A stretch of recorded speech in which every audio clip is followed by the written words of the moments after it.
Hi అమ్మ, ఎలా ఉన్నారు? రండి. వంట వార్పు అంటారు కదా. నేను ఈరోజు అన్నం వండే విధానాన్ని వార్పు అంటారంటమ్మా. నేను ఎలా వండానో ఒకసారి చూసేయండి. ఈ రోజుల్లో అందరూ గంజి వార్చుకొని అన్నం వండుకోండి అని అంటున్నారు. ఇది కంచు పాత్ర, ఇత్తడి కాదమ్మా, కంచు. ఇత్తడైతే లోపల కళాయేస్తారు, టిన్ అనే మెటీరియల్తో కళాయేస్తారు. అది కూడా చాలా మంచిది, వాడుకోవచ్చు. అలాగే దీని మీద సిబ్బి. ఈ సిబ్బి ఏంటనంటే చిల్లుల ప్లేటు, గంజి ఉంచుకునేటట్టుగా. దీంట్లో ఎసరికి నీళ్లు పెడతాను. ఈ బియ్యాన్ని ఇలా నానపెడదాం. ఎసరు పెట్టి మూత క్లోజ్ చేద్దాం. ఎసరు బాగా మరగాలి. నీరు చూడండి, ఇలా పొంగులు వస్తా మసులుతున్నాయి కదా.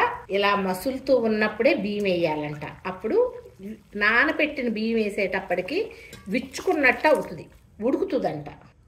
షుగర్ పేషెంట్స్ కానీ ఎవరైనా కూడా నిరభ్యంతరంగా తినొచ్చమ్మా, గంజి వార్చుకొని వండుకుంటే. వంట వార్పు అంటాం కదా. వార్పు అనంటే ఈ వండే విధానాన్ని వార్పు అంటారంట. సరే, ఇది నేను రైస్ ఎలా వండుతున్నాను ఏంటి ఇది తెలీదా ఎవరికి అని అనొద్దు. ఒక్కొక్కళ్ళు ఒక్కొక్క స్టైల్ కదా. నేను ఎలా వండుతున్నానో ఈరోజు చూసేయండి. ఇప్పుడే బియ్యం వేసాం కదా, ఒక్కసారి కలపండి.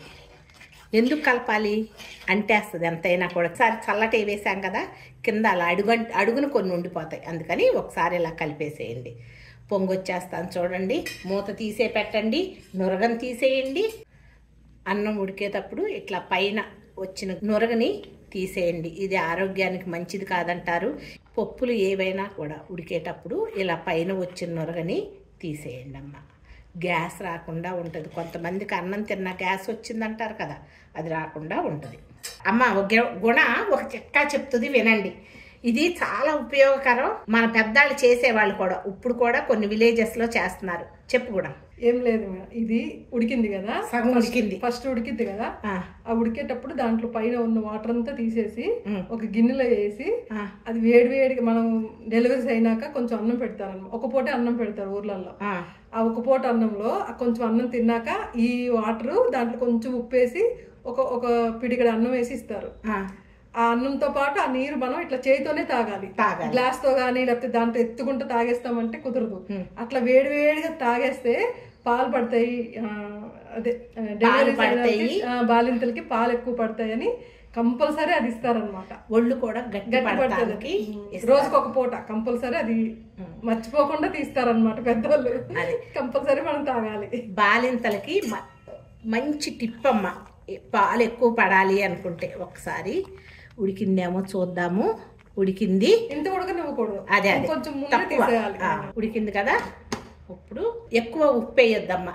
1-2 పెద్ద కళ్ళు, ఇదిగోండి ఇంత కళ్ళు 2 వేయండి. ఒకసారి తిప్పండి. ఇలా ఒక్క ఉడుకు రానిద్దాం. అన్నం వార్చేస్తా చూడండి.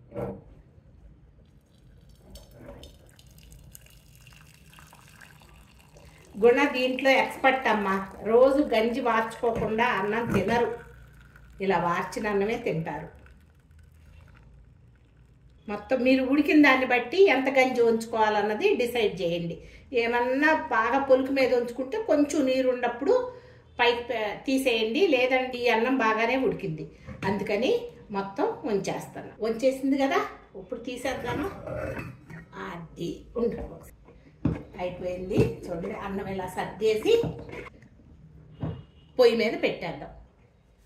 స్టవ్ వెలిగించుకొని సిమ్ మీద ఒక 5 minutes ఉంచుదాము. ఇకన వంట వార్పు అని చెప్పాను కదా అమ్మ.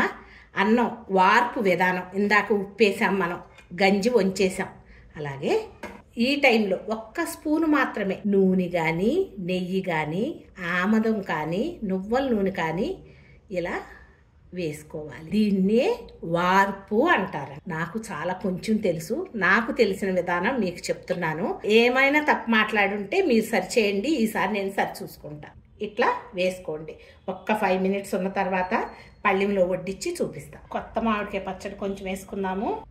కోడిగుడ్డు కర్రీ, చామదుంపల ఫ్రై, కంద పులుసు. ఇప్పుడు చూడండి ఎంత పొడి పొడిగా ఉందో. ఈ అన్నం పాడవదమ్మా, కంచు పాత్రలో వండాం కదా. ఇత్తడైనా కంచైనా చాలా బాగుంటుంది. అలా అన్నం వడ్డించేసుకొని ఆరోగ్యంగా భోజనం చేయటమే.